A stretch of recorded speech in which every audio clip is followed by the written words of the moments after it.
O Evangelho Adventista. Uma olhada sobre Daniel 9, antes de falarmos na Nova Aliança. Eu sou o Ezequiel Gomes, você está no canal Vem Senhor Jesus e eu estou gravando esse vídeo no dia 18 de maio de 2025, exatamente às 4 horas da tarde. Inclusive, eu estou com essa camiseta porque o Corinthians está entrando em campo nesse exato momento, está começando o jogo Corinthians e Santos. E eu só coloquei a minha camiseta aqui para torcer, porque eu não vou no estádio hoje, porque eu estou sem grana. Tudo bem, faz parte. E aí, aproveitando aí, antes que eu vá lá dar uma olhadinha no jogo, e eu quero deixar para vocês aqui um conteúdo bastante importante como uma introdução ao próximo vídeo desta série, que vai ser sobre a Nova Aliança. Quando eu estudava lá no NASP, especialmente ali no meu 4º ano de teologia, eu e o Felipe Tonasso, nós começamos um projeto que era chamado Podcast Geração 148. E nós gravamos vários episódios desse podcast com várias personalidades do mundo teológico adventista. E um desses programas foi sobre Daniel 9 e tendo como convidado especial e principal o nosso professor Reinaldo Siqueira, que é um cara extraordinário. Recomendo muito aí o trabalho dele para quem não conhece. Então, eu vou deixar a partir de daqui a pouquinho esse podcast rolando para você já se familiarizando com as discussões a respeito de Daniel 9, que tem tudo a ver com a compreensão adventista do Evangelho e da Nova Aliança, e etc, etc, etc. Tá? Eu até pensei em fazer um discurso sobre Daniel 9 no meu vídeo sobre a Nova Aliança, mas eu acho que ia ficar muito grande, tá? Então vamos com calma, e se você puder, dá uma olhadinha nesse podcast aí, e que ele sirva como introdução para a nossa discussão da Nova Aliança lá na Palavra de Deus, nos Evangelhos. Beleza? Então é isso, fiquem com o conteúdo e até o próximo vídeo, se Deus quiser. Um abraço.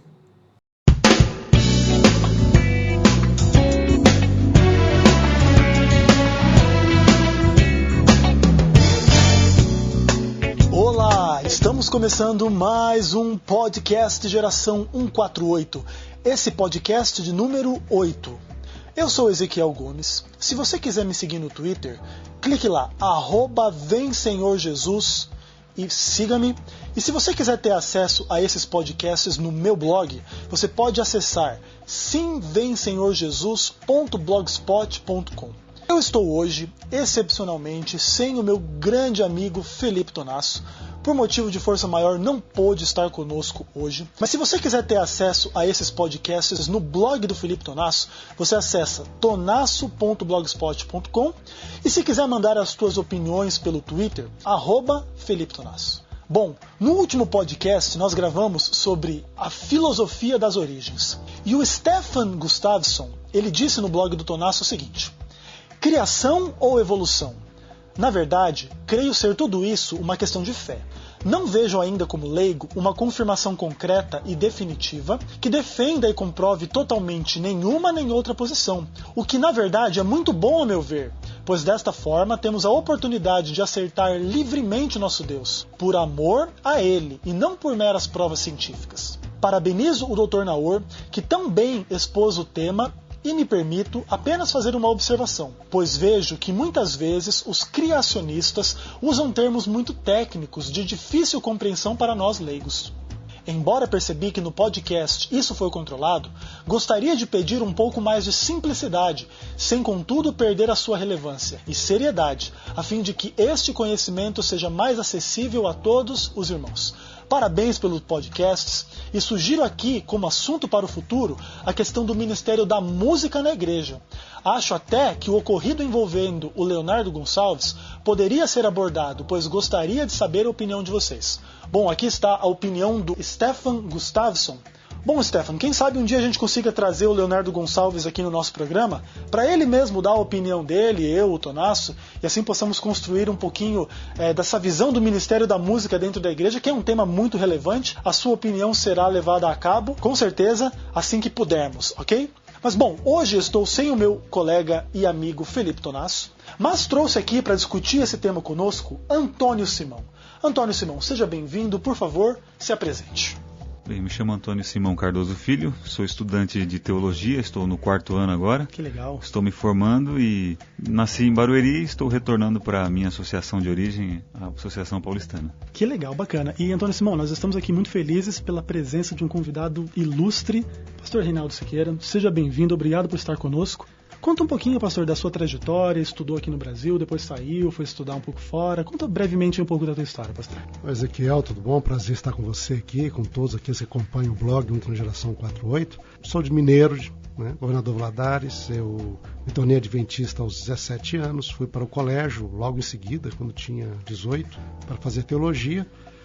Cursei os 2 primeiros anos aqui, na verdade só a metade do 2º ano, no que chamavam Antigo IAE, lá em São Paulo, não é? Comecei no ano 80, depois dali eu saí, fui para a Europa, eu terminei meu bacharelado e o meu mestrado na Europa, na França, nosso colégio adventista na França. Trabalhei 1 ano na Espanha como professor, morei 1 ano em Israel estudando, depois 9 anos nos Estados Unidos, estudando lá também. E desde 96 estou trabalhando como professor aqui no Seminário de Teologia. E professor, hoje o nosso tema é uma profecia impressionante. Nós vamos tratar com Daniel 9. Professor, o livro de Daniel, conta um pouquinho da história desse livro. O seu autor, a data mais ou menos em que foi escrita, que língua foi escrita e mais ou menos alguns propósitos do livro que nós podemos perceber nesse texto. Bom, o autor do livro tradicionalmente se considera que o próprio profeta Daniel escreveu o livro. Certo. Com respeito à data, isso marca o período da história em Israel, quando Israel foi para o exílio babilônico, Judá foi levado para o exílio babilônico. O livro começa no início desse exílio, que seria o ano 605, e a última data que nós temos no livro é por volta do 3º ano de Ciro. Seria o 3º ano do seu reinado, ou seja, 4 anos depois que ele conquistou Babilônia. O primeiro foi o de Dario, um parente dele provavelmente, que ficou lá enquanto ele terminava as guerras dele. Certo. Aí Ciro voltou, mais 3 anos, aí vai dar por volta do ano 534, por aí, 535. Tudo isso antes de Cristo, né? E Daniel viveu toda essa experiência, esses 70 anos de cativeiro que ele passou lá em Babilônia. Ele deve ter ido por volta com uns 18 a 20 anos e o final da vida dele está com uns 90 anos de idade. Legal. E que língua foi escrito esse livro, professor? O livro, para o início, o primeiro capítulo e parte do início do segundo capítulo é em hebraico. Aí depois, quando ele começa a conversar com a história, falar com a história de Nabucodonosor, a língua passa para o aramaico, que era a língua internacional da época. Né? E isso vai até o final do capítulo 7, com a língua aramaica. Daí, a partir do capítulo 8, volta para o hebraico de novo e o livro vai do 8 ao 12, hebraico novamente. Então temos um livro bilíngue aí. Exato. Que legal. É interessante ver essa questão da língua no livro, né? Então a gente percebe também que o livro tem uma estrutura literária. Professor Siqueira, dê pelo menos o básico para nós aqui de como é a estrutura literária do livro de Daniel. Bom, o livro de Daniel ele é bem simples. O básico do básico dele ele é dividido em 2 partes. Capítulo 1 ao capítulo 6 conta a história de Daniel na corte babilônica. Não é? Então são história quando ele era jovem, quando ele era estudante, história quando o rei teve um sonho e mandou matar todo mundo que era sábio em Babilônia, porque ficou chateado com eles, nunca souberem, porque eles não sabiam interpretar o sonho que ele tinha. Capítulo 3 fala da história da estátua que o rei construiu, queria que todo mundo adorasse, mas os companheiros de Daniel não o fizeram. Capítulo 4 conta a história do sonho de Nabucodonosor no final da vida dele. Capítulo 5 é o final do Império Babilônico com o último rei Belsazar, que estava na época em Babilônia, o pai dele estava fora, e como que os Medo-Persas conquistaram Babilônia. Aí o capítulo 6, o início do período ali, reino dos Medo-Persas com Dario, e o decreto de que ninguém podia orar, etc. São histórias, né, mostrando os diferentes momentos de desafios, dificuldades que Daniel passou lá na corte real em Babilônia. Né? E o capítulo 7 até o 12 são as visões que Daniel teve no final da vida dele. Sonhos que Deus lhe deu, que falava acerca do futuro, dos eventos futuros até o final da história da humanidade. Legal. E nesses sonhos, nessas visões, existem alguns temas recorrentes que nós entendemos como paralelos. Como que funciona esse crescimento, essas questões? Nós temos, quando a gente pega capítulo 2, onde o rei Nabucodonosor teve um sonho, não foi de Daniel, foi do rei Nabucodonosor, ele toca essa sequência da história da humanidade até a final dos tempos. E esse tema vai ser retomado no capítulo 7, 8, 9 e 10 a 12, né? De maneira usando as mesmas palavras, as mesmas frases, as mesmas ideias, mas ampliando com imagens diferentes. Então os temas são os mesmos e você usa às vezes essa recorrência de palavras e frases para criar uma ligação entre um capítulo e outro. E assim, quando você vê esse paralelo e as informações adicionais são dadas, então você consegue ter um quadro mais completo da profecia. Interessante. É aqui que entra talvez o nosso estudo, nossas considerações sobre Daniel 9. Porque Daniel 9 começa com aquela oração linda, né? Daniel quebrando o seu coração, derramando o seu coração diante de Deus. A Bíblia não relata pecados de Daniel, obviamente ele era pecador, mas a Bíblia não acentua isso. E essas orações todas, ele confessa o seu pecado, o pecado do seu povo. Gabriel chega e começa a se relacionar com Daniel, ele fala assim que ele vai dar uma compreensão de uma visão para Daniel. Que visão é essa? Seria Daniel 8? Seria alguma visão fora do livro de Daniel? Como que funciona essa questão? Aí seria, no caso, capítulo 9, verso 20, né? Daniel, ele estava numa encruzilhada, nós vemos quando lê o livro, né? Quando você vê ali, Daniel estava, nesse momento, era o final do período do exílio babilônico. Já quase 70 anos tinham se passado. A profecia bíblica diz que um grande conquistador chamado Ciro, está lá em Isaías 45, iria conquistar a Babilônia e libertar o povo judeu, né? Para eles poderem voltar para sua terra. E Ciro realmente estava conquistando, tinha acabado de conquistar naquele momento Babilônia, né? E, no entanto, nesse mesmo momento em que deveria ter libertação, o Daniel tem um sonho, revelação de Deus, de que o exílio, o sofrimento, as perseguições do povo iriam durar muito tempo. Mas não seria assim pouco tempo, umas semanas, meses, anos. Seria através de milênios, né? E Daniel, então, fica muito preocupado. Essas são as visões do capítulo 7 e capítulo 8. Certo. Né? E ele fica tão preocupado, sobretudo ele teve uma visão, que é chamada assim a visão também das 2.300 tardes de manhã. Se foi a pergunta, até quando tudo isso vai continuar ocorrendo assim? Certo. Até quando o santuário, a cidade santa vai ser pisada, e o santuário também pisado? E até quando, Senhor? E isso para Daniel parecia ser até quando vai durar o nosso exílio, o nosso sofrimento. Certo. E a resposta foi até as 2.300 tardes e manhãs, ou seja, que seriam 2.300 anos. Né? Daniel esperava que a restauração fosse logo, mas essa profecia parecia que a restauração iria acontecer só dentro de muito tempo adiante. E o anjo ainda diz que essa visão, e usa a palavra mar'e em hebraico, ela é verdadeira. E é para dias muito distantes ainda. Aí ele fica todo desconcertado, ele fica doente, ele cai de cama. E aí ele volta a estudar a Bíblia e encontra a profecia de Jeremias. Se você vai lá em Jeremias, capítulo 25, a profecia de Jeremias fala que o tempo do exílio babilônico duraria 70 anos. E que depois desse tempo, o povo de Deus deveria orar, buscar a Deus, não é? E confessar os pecados, se voltar para Deus totalmente. E é exatamente isso que Daniel vai fazer no início do capítulo 9. Ele diz que leu essa profecia, entendeu a mensagem, e então ele vai fazer aquilo que o profeta disse, né? Então ele ora, ele busca a Deus, e existe aqui algumas passagens bonitas, né? A profecia duraria somente 70 anos. No 25 é a primeira vez que fala sobre isso, no 29, então ele volta a falar sobre isso, não é? E depois disso, então, ele diz lá que o povo, no final de 70 anos, quando terminasse isso, deveria buscar a Deus. Ele diz, então me invocareis, verso 12, passareis a orar a mim, e eu vos ouvirei. Buscar-me-eis e me achareis quando me buscar de todo o vosso coração. Serei achado por vós e farei mudar a vossa sorte. Congregar-vos-ei de todas as nações para onde eu tinha espalhado e trarei de volta para a terra de Israel. Ou seja, a profecia exorta o povo a orar no final dos 70 anos. E é exatamente isso que Daniel faz, né? Ele lê a profecia, diz lá, e ele vai orar. E essa oração confessando o pecado e pedindo que Deus realmente cumpra essa palavra. E quando Gabriel aparece, ele vai dar entendimento daquela visão anterior, está ali em Daniel 7:8, que causou aquele transtorno em Daniel. Porque todo transtorno vem de duas visões, né? Quando ele lê na Bíblia Isaías, com 45, sobre Ciro, quando ele lê em Jeremias, capítulo 25 e capítulo 29, tá aí, sobre 70 anos, então o período era limitado. Certo. Mas as visões que ele tiveram eram de um grande período de sofrimento. Então uma não parece acertar com a outra. Então Daniel ora o seguinte: Senhor, cumpra essa palavra que o Senhor disse aqui. Deixa essa outra de lado. Cumpra agora, não te retardes ao finalzinho da oração dele. Perdoa, Senhor, por amor de ti mesmo. Se nós não somos dignos, porque havia sempre essa questão, se o povo não correspondesse, a Deus, Deus não iria agir daquela maneira. O povo deveria orar. E, no entanto, poucas pessoas estavam se importando.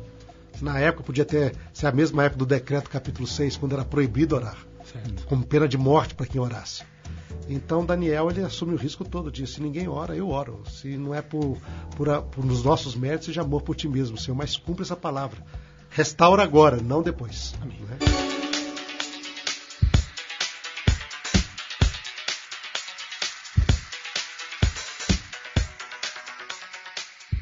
Pastor Siqueira, o senhor já deu uma dica aí, mais ou menos, mas eu queria ler aqui para os nossos ouvintes.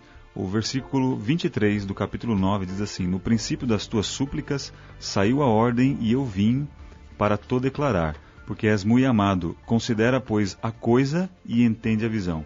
A visão o senhor já deu uma ideia para nós, mas o que seria essa coisa aqui? Se o senhor quiser falar, pode explicar para a gente a palavra no original, como ela dá um entendimento para o verso. O início do capítulo 9 diz que ele entendeu pela palavra de Deus ao profeta Jeremias. E essa expressão em hebraico é davar, palavra. Esse mesmo termo ocorre nesse verso. Então, a tradução estaria se referindo aqui, o anjo está se referindo à profecia de Jeremias. E podemos traduzir, considera, pois, a palavra e entende a visão. Certo. Então, a palavra visão aqui é a mesma de Daniel 8. Então, como é que a profecia de Jeremias, a davar de Jeremias, que é traduzido por coisa aqui, não é?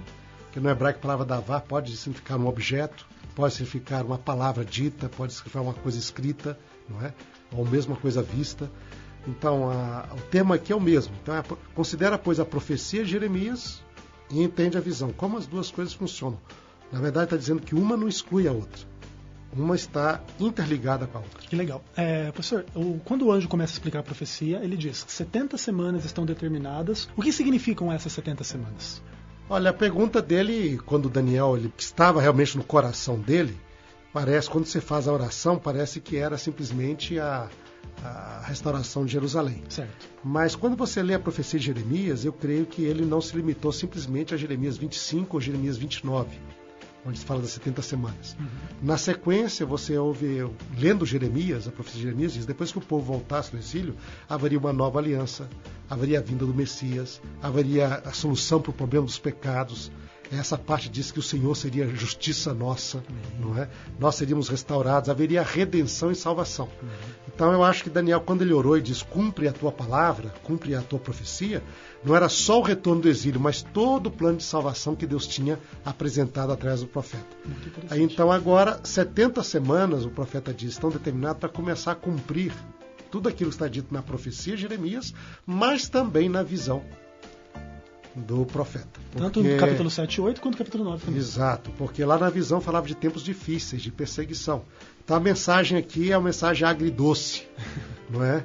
Ela é ao mesmo tempo porque ela traz a noção que a salvação ia começar, como prometido, e esse seria dentro desse tempo profético, 70 semanas, que são semanas proféticas, cada dia representando um ano. Certo. Então dentro de 490 anos Deus vai cumprir o plano dele. Não é? Mas dentro desse período também vai vir todo o sofrimento que ele viu no capítulo 8. Certo. E é isso que ele vai tratar na profecia. E o marco histórico que o texto bíblico diz é a ordem para restaurar e edificar Jerusalém. Quando, em que data? Ou se existem vários decretos, o senhor pode falar um pouquinho sobre isso? Quando nós lemos sobre isso na Bíblia, relata esses decretos no livro de Esdras. Aí lá em Esdras, o capítulo 1 fala que o primeiro decreto foi de Ciro. Ele permitiu que o povo voltasse e começasse a reconstruir o templo. O início desse processo. Daí, depois teve um segundo decreto, tempos depois, de um segundo rei medo-persa chamado Dario. Não é? Esse rei persa, os inimigos pararam a reconstrução do templo, etc., a dificuldade em Jerusalém. Aí ele vai de novo autorizar, continue a reconstrução de toda Jerusalém ali, que são um dos planos ali. E o último decreto, Artaxerxes, que aparece lá. Agora é interessante que no capítulo 6 de Esdras, que ele diz o seguinte, ele fala dessa restauração segundo o decreto de Deus, ele diz lá, por meio de Ciro, Dario e Artaxerxes. Olha que legal. Então ele coloca tudo no singular no capítulo 6 de Esdras. Ou seja, foi restaurado segundo o decreto de Deus por meio de Ciro, Dario e Artaxerxes. Ele unifica esses decretos. Então unifica o 3. Por causa disso, então, um modo de interpretar a profecia, é que somente quando completa o último decreto, que é 457, é que nós temos o início do período profético, desses 490 anos. E o curioso disso é que quando você tem isso em conta, vai dar exatamente na época do batismo de Jesus, seu ministério, sua morte, sua ressurreição, etc. Que legal. Exatamente, isso é matemático. Perfeito, né? E você vê também algumas relações a isso com o fim das 2.300 tardes e manhãs também.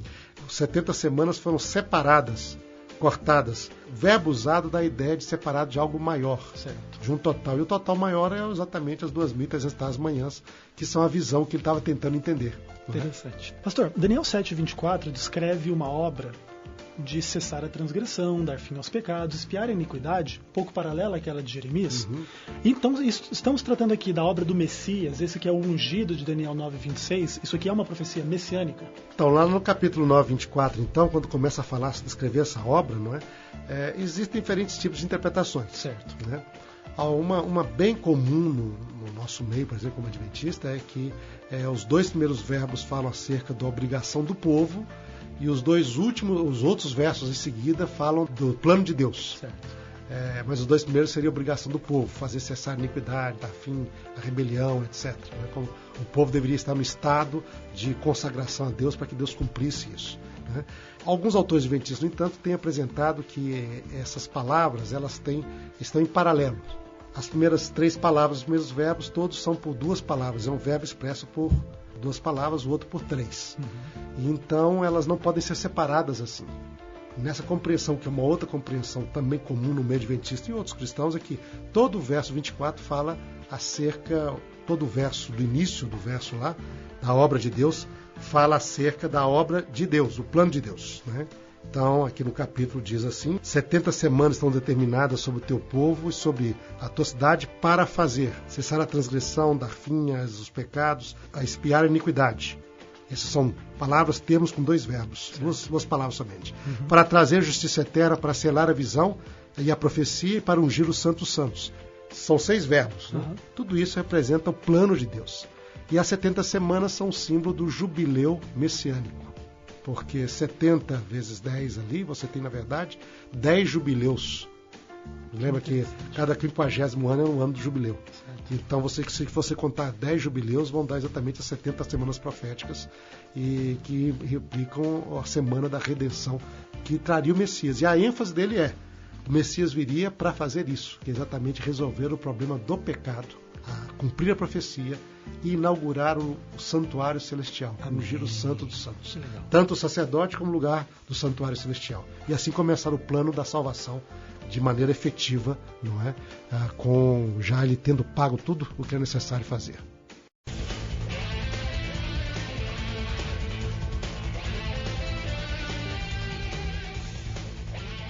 O verso 27 do capítulo 9 diz a respeito de uma firme aliança, né? E fala assim que ele fará uma firme aliança. Que aliança é essa? O senhor pode falar um pouquinho sobre essa aliança e quem é que vai estabelecer essa aliança? A profecia de Daniel tem uma estrutura interna muito curiosa. Quando ele começa a falar dos tempos, né, isso aí a partir do verso de número 25 e diante, esses 3 últimos versos, a primeira parte dos versos falam da obra do Messias. A segunda parte fala do destino da cidade nas mãos dos povos pagãos. Então é sempre assim. Então, príncipe de um povo que haveria de vir. Então se você, para entender bem a profecia, você tem de ler primeiro a primeira parte de cada verso em sequência. Né? E a segunda parte de cada verso em sequência também, que ajuda bastante a entender essa profecia. Né? Neste caso, essa última obra estaria determinada o seguinte, não é? Diz que desde a saída da ordem para restaurar e para edificar Jerusalém até o Messias, o príncipe, 7 semanas e 62 semanas. Esse é o tempo até a vinda dele. Aí diz, e depois das 62 semanas será morto o Messias e já não estará. Então, depois que passasse esse período de 62 semanas, finalzinho, ele seria morto. Né? E ele não mais estaria, ele estaria aqui presente. Okay? Mas ele, então, na última semana, ele faria uma firme aliança com muitos e na metade da semana faria cessar o sacrifício e a oferta de manjares. Então, tudo isso é a obra do Messias. Neste caso, essa aliança é uma aliança que Jesus iria fazer na última semana. Olha, e ele cumpriu isso? Interessante, diz que ele fará firme uma aliança com muitos, né, na última semana. Jesus comenta essa passagem lá em Mateus, quando ele está na Santa Ceia. Ele vai falar do pão e do vinho, né, na Santa Ceia, e quando ele toma o cálice, então, para dar, diz, ó, este é o cálice da nova aliança, ou da aliança, derramado a favor de muitos, o sangue na aliança derramado a favor de muitos para perdão de pecados. Amém. Então essas palavras todas, que é sangue, que é a morte, aliança, muitos e perdão de pecados, elas só ocorrem, essa reunião de ideias todas juntas, no Antigo Testamento, em Daniel 9, verso 27, 26, 25, 24. Ele veio para poder dar fim aos pecados, ele vai morrer, é o sangue dele, ele será morto. Ele confirma a aliança com muitos. Aliança e muitos só ocorre no Antigo Testamento nessa passagem. Né? Então Jesus está fazendo uma referência exata a essa profecia. Inclusive, ele fala, meu tempo chegou. Essa referência é exatamente para metade da semana, a última semana profética. Ele está na metade, exatamente, profeticamente falando, é preciso, e nesse momento ele faz essa aliança. Agora, muitas pessoas vão dizer, que alguns estudiosos da Bíblia dizem, mas ele diz fortificar uma aliança. Mas se é fortificar a aliança, então deveria ser uma aliança antiga, não a nova aliança. Não é? Mas é curioso na Bíblia que a nova aliança é a aliança mais velha que existe. Porque ela foi estabelecida entre o Pai e o Filho antes da fundação do mundo. Jesus é o Cordeiro de Deus, morto antes da fundação do mundo, para perdoar os nossos pecados. Então, essa aliança, todas as outras alianças apontavam para essa. E essa é a única aliança que salva, porque é ela que traz o sangue de Cristo. E o que aconteceu agora, quando Cristo veio, ele realmente realizou os requisitos dessa aliança, tornando agora tudo que era esperança, promessa, em realidade. E assim confirma essa aliança, uma vez por todas. E esse é o tema do Novo Testamento, através de todo o Novo Testamento. Pastor, esse tema é interessantíssimo, nós poderíamos ficar aqui fazendo vários podcasts sobre isso, mas nós sabemos que nós temos uma rotina, nós temos que ir para os nossos afazeres. Nós agradecemos muito a tua presença também, Antônio Simão.